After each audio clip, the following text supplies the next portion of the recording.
আউযুবিল্লাহি মিনাশ শাইতানির রাজিম। বিসমিল্লাহির রহমানির রহিম। আসসালামু আলাইকুম ওয়া রাহমাতুল্লাহ। মহান আল্লাহ তাআলার দরবারে লাখ কোটি শুকরিয়া, তিনি আমাদেরকে সুযোগ করে দিলেন কিছু বলার। তার কাছে আমরা এটাই প্রার্থনা করছি, তিনি যেন আমাদের এই কথাগুলো সুন্দরভাবে তার কথাগুলো উপস্থাপন করার সুযোগ দান করেন এবং সব ধরনের যোগ্যতা দান করেন, যাতে করে আমরা বলতে পারি এবং যারা শুনবেন তারা যেন সুন্দরভাবে কথাগুলো বুঝতে পারে। মহান আল্লাহ তাআলার কাছে এই প্রার্থনা রেখেই আমি আজকের সূরা তাহার 124, 25, 26 এই পরপর কয়েকটি আয়াত থেকে ছোট্ট একটি আলোচনা আপনাদের সামনে উপস্থাপন করার চেষ্টা করব। বিসমিল্লাহির রহমানির রহিম। ওয়াকুর রাব্বি আউযু বিকা মিন হামাযাতি শায়াতিন ওয়া আউযু বিকা রাব্বি আন ইয়াহদুরুন। সূরা তাহা 124। ওয়ামান আরাদা আন যিকরি ফাইন্না লাহু মাঈশাত দানকা ওয়া নাশুরুহু ইয়াউমাল কিয়ামাত আ'মা। আর যে ব্যক্তি আমার জিকির থেকে বিমুখ হবে তার জন্য দুনিয়ায় হবে সংকীর্ণ জীবন, আর কিয়ামতের দিন আমরা তাকে অন্ধ করে উঠাবো। 124 নম্বর আয়াতে আল্লাহ তাআলা কোরআন পড়লে এবং মানলে কি হবে, আর এর থেকে বিমুখ হয়ে গেলে কি হবে তার পরিণতি সম্পর্কে তিনি উপস্থাপন করছেন অত্যন্ত সরলভাবে। তিনি বললেন, ওয়ামান আরাদ আন জিকরি। এখানে জিকির বলতে তার উপদেশাবলী বা আল কোরআনকে বোঝানো হয়েছে। বলা হয়েছে যে যারা বিমুখ হবে কিতাব থেকে, অর্থাৎ কিতাবের যে বিধিবিধানগুলো দেওয়া আছে, আল্লাহ তাআলা পৃথিবীতে আমাদেরকে পাঠিয়ে এই কিতাবের মধ্যে যে বিধিবিধানগুলো দিলেন মানার জন্য, সেগুলো যদি মানা থেকে আমরা বিমুখ হই, অমান্য করি বা ইগনোর করি বা অবহেলা করি, অথবা মানতে আমরা কোনোভাবে সম্মতি প্রকাশ না করি, তাহলে তাদের জন্য কিয়ামতের মাঠে কি হবে তাই তিনি এই আয়াতের মধ্যে উপস্থাপন করছেন। তিনি বলছেন তার জন্য দুনিয়া হবে সংকীর্ণ জীবন। সংকীর্ণ অর্থাৎ ন্যারো। আল্লাহ তাআলা কিতাব না মানা লোকদেরকে পৃথিবীতে এমনভাবে ব্যস্ত করে রাখবেন, এমনভাবে তাদেরকে দুনিয়ার সব ধরনের ঝামেলা এবং ব্যস্ততা দিয়ে রাখবেন যে তারা কোনো দিকে আর তাকানোর সুযোগ পাবে না, এমনকি তারা নিজের জীবনের দিকে তাকানোরও সুযোগ পাবে না। তাই আল্লাহ তাআলা বললেন যে তাদের জীবনটা হবে খুবই সংকীর্ণ, তারা হবে কৃপণ, তারা জীবনকে ভালোবাসবে আল্লাহ পরকাল কিতাবের থেকেও তারা নিজের জীবনকে সবচেয়ে বেশি ভালোবাসবে। আর কিয়ামতের দিন আমরা তাকে অন্ধ করে উঠাবো। সেদিন কি হবে? 125 আল্লাহ বলতেছেন, কালা রাব্বি লিমা হাসারতানি আমা ওয়াকাদ কুনতু বাসীরা। সে বলবে, হে আমার রব, দুনিয়ায় তো আমি চক্ষুষ্মান ছিলাম, এখানে আমাকে কেন অন্ধ করে তুললে? আল্লাহ বলবেন, কালা কাযালিকা আতাতকা আয়াতুনা ফানাসিতাহা ওয়া কাযালিকাল ইয়াউমা তুনসা। আল্লাহ বলবেন, হ্যাঁ, এমনিভাবেই তো আমার আয়াতগুলো যখন তোমার কাছে এসেছিল তুমি তা ভুলে গিয়েছিলে, ঠিক সেরকমই আজ তোমাকেও ভুলে যাওয়া হচ্ছে। তাহলে বোঝা গেল যে এই আয়াত, এখানে কিন্তু আল্লাহ তাআলা প্রথম দিকে জিকির বললেন, পরবর্তীতে এসে আয়াত বললেন। এর কারণ হলো প্রত্যেকটি আয়াতকে ইন্ডিভিজুয়ালি আমাদের সামনে তিনি উপস্থাপন করলেন এবং বলছেন যে প্রত্যেকটি আয়াত মানুষের জীবনের প্রত্যেকটি পড়তে পড়তে নির্দেশনা আছে আয়াতের মধ্যে। এই নির্দেশনাগুলোকে ইগনোর করে, নেগলেক্ট করে আমরা যদি নিজের ইচ্ছা বা স্বাধীন মতো জীবনকে পরিচালনা করি, তাহলে কিয়ামতের দিন আল্লাহ তাআলা আমাদের দিকে তাকাবেন না, দেখবেন না। অর্থাৎ দুনিয়াতে আমি যেমন করে কিতাবকে ইগনোর করলাম, রাসূলকে ইগনোর করলাম, আল্লাহকে ইগনোর করলাম, ঠিক তেমনি আল্লাহ কিয়ামতের দিন আমাকে ইগনোর করবেন ঠিক সেভাবেই। সেই ইনফরমেশন এই আয়াতের মধ্য দিয়ে আল্লাহ আমাদেরকে দিচ্ছেন। এই জন্য আল্লাহ তাআলা সারা পৃথিবীর প্রত্যেকটি মানুষের কাছে তিনি কোনো না কোনোভাবে তার দাওয়াত, তার কিতাবের দাওয়াত বা তার রাসূলের কথা পৌঁছিয়ে দিচ্ছেন। আমরা যে যাই বলি না কেন, সারা পৃথিবীতে যদি পর্যালোচনা করে দেখি এবং অনুসন্ধান করে দেখি যে আল্লাহ রসুলের নাম জানে না এমন লোকের সংখ্যা খুবই কম পাওয়া যাবে। অথবা আরও যদি গবেষণা করে দেখি যে সারা পৃথিবীতে কিতাব নামের যে আল্লাহর দেওয়া নির্দেশাবলী আল কোরআন পৃথিবীতে সবাই চেনে, কেমন করে যেন তিনি সারা পৃথিবীর সমগ্র মানুষের কাছে পৌঁছিয়ে দিয়েছেন। সেখানে হিন্দু, মুসলিম, বৌদ্ধ, খ্রিস্টান, ইহুদি বলে কোনো কিছু নেই, সকলের কাছে তিনি এই দাওয়াত পৌঁছিয়ে দিয়েছেন। তাদের মধ্যে কেউ বা কিতাবে আত্মসমর্পণ করেছে, আর কেউ বা বিদ্রোহ করেছে। যারা বিদ্রোহ করেছে এই কিতাবে, তাদের পরিণতির কথা আল্লাহ এখানে বললেন যে তাদেরকে আল্লাহ কিয়ামতের মাঠে অন্ধ করে তুলবেন। তারা সেদিন দেখবে না, না দেখে তারা কিয়ামতের মাঠে দৌড়াতে থাকবে, ছুটতে থাকবে এদিক ওদিকে। সেদিন তারা সত্যিকারে তাদের অবস্থানটা বুঝতে পারবে যে আজকে আমাদের অবস্থা কি হবে, এবং তারা মুহূর্তের মধ্যে পরিষ্কার বুঝতে পারবে কিছুক্ষণের মধ্যে আমরা জাহান্নামে যাচ্ছি। এই জন্য তারা চিৎকার করে উঠবে, তারা বাঁচার জন্য এদিক সেদিক ছোটাছুটি করবে, কিন্তু কেউ তাদের সাহায্যকারী হবে না। সূরা আল বাকারার 122-23 এখানে তিনি আল্লাহ তাআলা বললেন যে ওয়ালা তানফা ওয়া শাফাতুন ওয়ালা হুম ইউনসারুন, তাদেরকে কোনো দিক থেকে সাহায্য করা হবে না এবং কোনো সাহায্য বা কোনো সহযোগিতা, কোনো সুপারিশও তারা পাবে না। 127 নম্বর আয়াতে এসে আল্লাহ বললেন ওয়া কাযালিকা নাজজি মান আশরাফা ওয়া লাম ইউমিন বিআয়াতি রাব্বিহি ওয়ালা আযাবুল আখিরাতে আশাদ্দু ওয়া আবকা।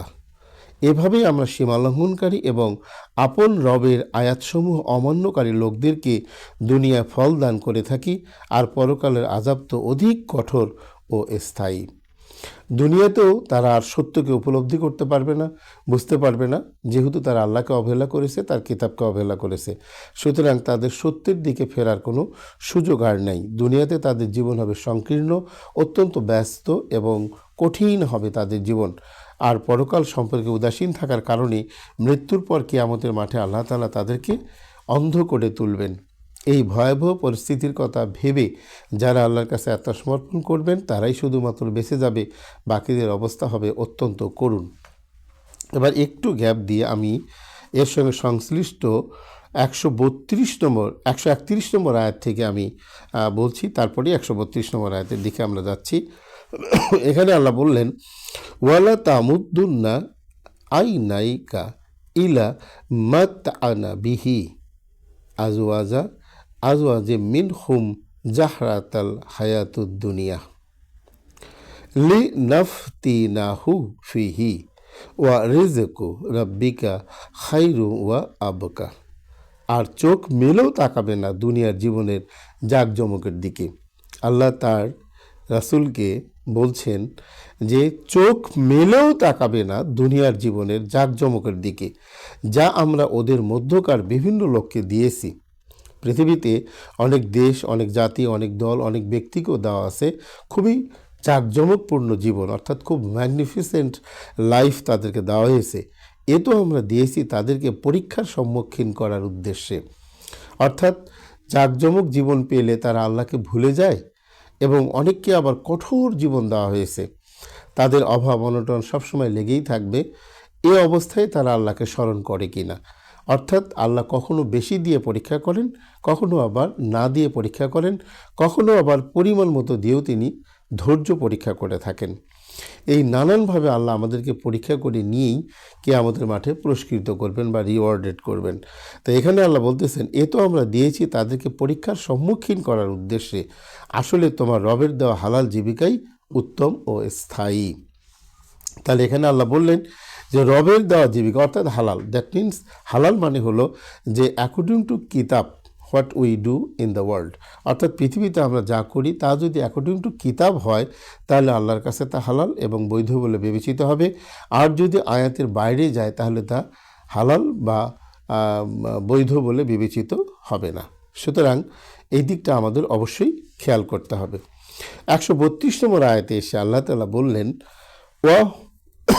ওয়ামুর আহলাকা বিসসালাতি ওয়াস্তাবির আলাইহা লা নাসআলুকা রিজকা নাহনু নারজুকুকা ওয়াল আকিবাতু লিত্তাকওয়া। কি বললেন যে ওয়াহমুর আহলাকা বিসসালাতি, তোমার পরিবার পরিজনকে নামাজের আদেশ দাও, আর তুমি নিজেও তা দৃঢ়তার সাথে পালন করতে থাকো। আমরা তোমার কাছে কোনো রিজেক্ট চাই না, রিজেক্ট তো আমরাই তোমাকে দিচ্ছি। এই আয়াতে আল্লাহ তাআলা বললেন ওয়ামুর, তার নির্দেশ এটা, আহলাকা অর্থাৎ কা মানে তোমার, আহল যে পরিবারকে বোঝায়, পরিবার বা অনুগত বা অনুসারী সবাইকে আহলের মধ্যে বিবেচিত করতে পারি আমরা। তিনি বললেন যে এই সালাত, সালাত মানে হলো আয়াত, আয়াতের যে চর্চা পরিবারের মধ্যে এটা কঠিনভাবে চর্চা করার ব্যবস্থা করো তুমি, বাস্তবায়ন করার চর্চা করো তুমি। অর্থাৎ কোরআনের মধ্যে যতগুলো আয়াত আছে সবগুলো আয়াত পরিবারের মধ্যে এমনভাবে এক্সারসাইজ করবে, কাল্টিভেট করবে, এমনভাবে তারা চর্চা করবে যে তারা তাদের জীবনকে আয়াত দিয়ে সুবিন্যস্ত করবে বা সাজাবে। তাহলে আল্লাহ তাআলা কিয়ামতের মাঠে তাদেরকে রক্ষা করবেন। তো এখানে আল্লাহ বললেন পরিবার পরিজনকে নামাজের আদেশ দাও, অর্থাৎ আয়াতের আদেশ দাও, আয়াত দিয়ে তাদেরকে জীবন পরিচালনা করতে শেখাও। এবং আল্লাহ বললেন ওয়াস্তাবির আলাইহা, এবং তুমি নিজেও এই আয়াতের উপরে দাঁড়িয়ে থাকো। অর্থাৎ আয়াতে আল্লাহ তাআলা যে নির্দেশনাগুলো দিচ্ছেন এই নির্দেশনার উপর তুমি নিজেও দাঁড়িয়ে থাকো। তুমি নিজে বলবে আবার করবে না তাও হবে না, তোমাকে বলতে হবে পরিবারকে কিতাবের অনুগামী বা অনুসারী করতে হবে এবং তোমাকেও কিতাবের উপরে দাঁড়িয়ে থাকতে হবে। এরপর আল্লাহ বললেন যে লা নাস আলুকা রিজকা, আমরা তোমার কাছে কোনো রেজেক চাই না, নাহনু নারজুকুকা, আমরা তো রেজেক দিই তোমাদেরকে। তাহলে এখানে বোঝা যাচ্ছে তিনি রেজেক চান না, তিনি রেজেক দেন। সুতরাং এই রেজেক নিয়ে যে ভাবনা, যে চিন্তা আমরা করি যে অনেক পরিশ্রম করলে, অনেক কিছু করলে, ব্যবসা বাণিজ্য, এই ব্যবসা সেই ব্যবসা ইত্যাদি, হয়তোবা এই কারণে আমরা অনেক টাকা পয়সার মালিক হতে পারবো না, এটা কখনই না। যতক্ষণ না আল্লাহ কাউকে কোনো কিছু দিবেন তার পক্ষে পাওয়া কোনোভাবেই সম্ভব না। কারণ আল্লাহ তাআলা সূরা বাকারা এক জায়গায় বলছেন যে সকল কল্যাণের চাবি আল্লাহর হাতে, বি ইয়াদিকাল খায়ের, অর্থাৎ সকল চাবি, সব কিছু কল্যাণের চাবি আল্লাহর হাতে আছে। এটা পৃথিবীর হাজার দিন ভরা চেষ্টা করলেও পাবে না, আবার চেষ্টা না করলে হবে এমনটা নয়। আল্লাহ যদি কারোর উপর বিপদ দেন, সারা পৃথিবীর যদি 700 কোটি মানুষ একত্রিত হয়ে তা ঠেকাবার চেষ্টা করে, সম্ভব না। আবার আল্লাহ যদি কাউকে কোনো কিছু না দেন, 700 কোটি মানুষ তা নিয়ে আসার চেষ্টা করলেও তা কোনোভাবেই সম্ভব হবে না। সুতরাং সমস্ত চাবি বা কর্তৃত্ব, নেতৃত্ব সব কিছু আল্লাহর হাতে। যেমন আল্লাহ তাআলা আরেক জায়গায় বলেছেন ইন্নাল্লাহ আলা কুল্লি শাইইন কাদির, পৃথিবীর প্রত্যেকটি কণার উপর, বস্তু কণার উপর তার কর্তৃত্ব এবং নেতৃত্ব আছে। কোনো একটি কণাও তার নির্দেশের বাইরে কোনোভাবেই এদিক ওদিক যায় না। সুতরাং এগুলি থেকে পরিষ্কার তিনি আমাদেরকে জানিয়ে দিচ্ছেন যে তোমরা রিজেকের কারণে বা পৃথিবীতে প্রতিষ্ঠার কারণে, সামান্য পার্থিব সম্পদের লোভের কারণে আমার কিতাবকে তোমরা ইগনোর করতেছো, অবহেলা করতেছো, তোমাদেরকে আমি অবশ্যই এর জন্য জিজ্ঞাসিত করব। কারণ তোমাদেরকে আমি জীবন দিয়েছি, তোমাদেরকে কিতাব দিয়েছি, তোমাদেরকে সময় দিয়েছি, জ্ঞান বুদ্ধি বিবেক সব কিছু আমি দিয়েছি শুধুমাত্র কিতাব মানার জন্য, কিতাব দিয়ে তোমার জীবনকে পরিচালনা করার জন্য। আমি কিয়ামতের মাঠে দেখব কারা আমার আয়াতকে মূল্য দিয়েছে বা মূল্যায়ন করেছে, কারা আমার আয়াত দিয়ে জীবন পরিচালনা করেছে। এই টেস্টটাই আমি নেব। যুগে যুগে আদম আলাইহিস সালাম থেকে শুরু করে শেষ নবী মুহাম্মদ সাল্লাল্লাহু আলাইহি ওয়াসাল্লাম পর্যন্ত যত নবী রাসূল দুনিয়াতে এসেছেন তারা সবাই কোনো না কোনো সহিফা অথবা কিতাব নিয়ে দুনিয়াতে আসছেন, বা তাদের উপরে আল্লাহ তাআলা কিতাব অথবা সহিফা দিয়ে এই দায়িত্ব দিয়েছেন মানুষকে আল্লাহর দিকে ডাকতে, এই কিতাব এবং সহিফার মাধ্যমে। এবং যুগে যুগে নবী রাসূলরা এই দায়িত্ব পালন করেছে। যারা নবী রাসূলদেরকে মান্য করেছে, মেনেছে, তাদের ভাগ্য কি হয়েছে আমরা কোরআনের ইতিহাসে দেখেছি। কোরআনের বাইরেও পৃথিবীর ইতিহাস ঘুরে বেড়ালে আমরা অবশ্যই তা দেখতে পাবো। এবং যারা কিতাব মেনেছে তাদের পরিণতি, আর যারা কিতাবকে অমান্য করেছে তাদের দুটো পরিণতি আমাদের কাছে ইতিহাস সাক্ষ্য, আমরা জানি এটা। সুতরাং আল্লাহ তাআলা যে নির্দেশ দিচ্ছেন যে পরিবার পরিজনকে তুমি আয়াতের নির্দেশ দাও, সালাতের নির্দেশ দাও, তাদেরকে আল্লাহর অনুগামী করো, তাদেরকে আল্লাহর আনুগত্য শেখাও, কিভাবে আল্লাহকে মানতে হয়, এটা রাসূলকে দেখে দেখে, রাসূলের জীবন বা রাসূলের যে ক্যারেক্টার আল কোরআনের মধ্যে বর্ণিত আছে তা দেখে দেখে তা শিখতে হবে এবং সেটাই পরিবারের প্রত্যেকটি সদস্যকে শেখাতে হবে যে কিভাবে আল্লাহকে মানতে হয়। কেননা এই পরিবারের সদস্যরা পরিবারের যিনি কর্তা থাকবেন তার বিরুদ্ধে কিয়ামতের মাঠে অভিযোগ করবেন। সুতরাং তাদেরকে আয়াত জানানো ফার্জ বা অপরিহার্য বা এসেনশিয়াল। সুতরাং তাদেরকে এটা আমাদের অবশ্যই জানাতে হবে যে কিভাবে আল্লাহকে মানতে হয়, এটা আমাদের দায়িত্ব। আমরা যদি এই দায়িত্ব পালন না করি তাহলে আল্লাহর দেওয়া দায়িত্বকেই আমরা অবহেলা করলাম। পক্ষান্তরে আমি এটাই বলতে পারি যে আল্লাহকেই অবহেলা করলাম, অর্থাৎ রাসূলকে অবহেলা করলাম বা তার কিতাবকে অবহেলা করলাম। তাই যদি হয়, আল্লাহ 124-এ তিনি বলছেন যে দুনিয়ায় তো আমি চক্ষুষ্মান ছিলাম, এখানে কেন আমরা অন্ধ করে তুললে? আল্লাহকে যে আমরা অভিযোগ করব, এই অভিযোগ করে কোনো লাভ হবে না। কারণ তিনি আগেই বলেছেন, যে ব্যক্তি আমার জিকির বা কিতাব থেকে বিমুখ হবে তার জন্য দুনিয়া হবে সংকীর্ণ জীবন, আর কিয়ামতের দিন আমরা তাকে অন্ধ করে তুলব। সুতরাং তিনি রায় দিয়েই রেখেছেন, শুধু কিয়ামতের দিনে বাস্তবায়ন হবে মাত্র।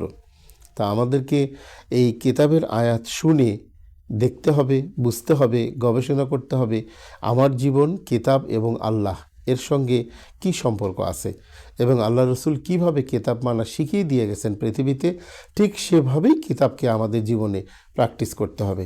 যদি আমরা এটা করতে পারি তাহলে আমরা অবশ্যই জান্নাতে দাখিল হব, তিনি যে বলেছেন, এবং আল্লাহর দেওয়া দায়িত্ব পালন হবে বলে কিয়ামতের মাঠে বিবেচিত হবে। সুতরাং মহান আল্লাহ তাআলার কাছে এটাই আমাদের প্রার্থনা যে আমরা যারা পরিবার প্রধান আছি তাদেরকে অবশ্যই আল্লাহ ওয়ার্নিং দিচ্ছেন বা সতর্ক করে দিচ্ছেন, যার অনুগত যে আছে তাদেরকে অবশ্যই কিতাবের শিক্ষা দিতে হবে। এটা কোনো রকম যত আমাদের সামর্থ্য আছে, সামর্থ্যর সর্বশ্রেষ্ঠটুকু দিয়ে আমাদের চেষ্টা করতে হবে। আমরা দেখেছি নূহ আলাইহিস সালামের ইতিহাসে তার ছেলে কিতাব মানেনি বলে তিনি তার ছেলেকে রক্ষা করতে পারেননি।